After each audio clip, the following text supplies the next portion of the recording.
So days ago, we saw an article published in the papers here that claimed that building sites, as in construction sites, were going to be shut down in a matter of days because the tube was overcrowded with the commuters from those sites coming into London. And it was accompanied by a bunch of images of packed out tubes.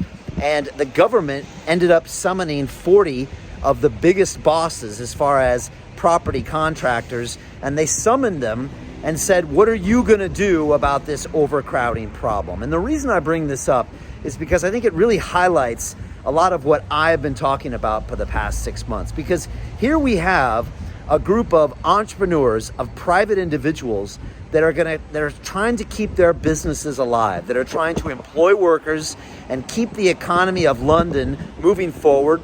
They're doing it in a COVID-safe way by having most of their workers outside, and they're actually providing jobs. They're providing a basis for our economy. They're providing tax revenues that can power the NHS. And what does our government do? They summon them and they say, you need to fix the problem we're having with our transport system. And again, this seems to be completely endemic of the big problem we face here, is that our government is not providing solutions. The solutions we see being provided are by the business community. And that's why we've got to find a way to get London back to work and empower the business community. Because over the past thousands of years, it has always been entrepreneurship that has created the jobs, the innovation, because financial motive prevailed. And again, these are the companies that are actually allowing some type of economic activity to happen here in London.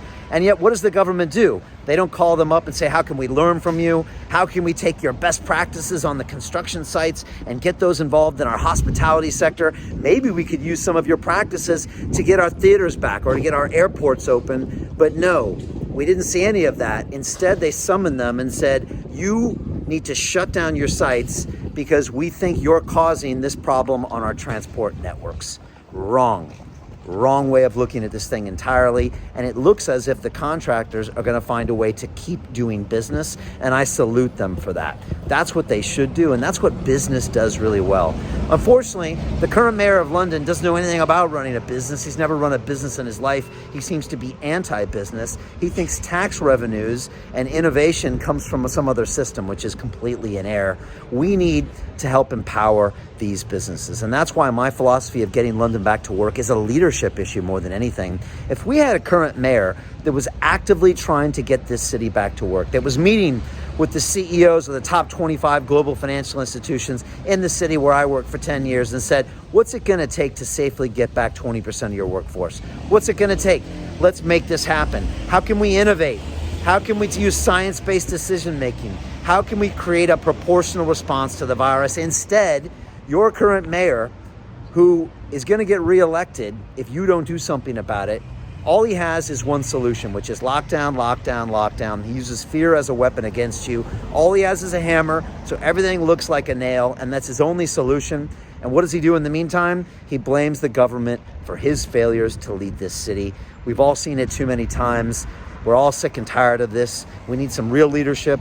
A leader provides solutions and innovations. And I think we can not only look to the private sector, but also empower and enable the private sector when it comes to finding a way out of this crisis. So leave me your comments below. Do you think we should reward those companies for finding COVID-safe solutions and try to find a way to empower them so they can employ more people? Or do you think we should just try to lock everything down whenever we see someone doing innovation? So leave me your comments below. Tell me what you think. I believe we need to get London back to work. I think we can do it in a safe way. We can take London in a new direction and make this place a world-class city once again.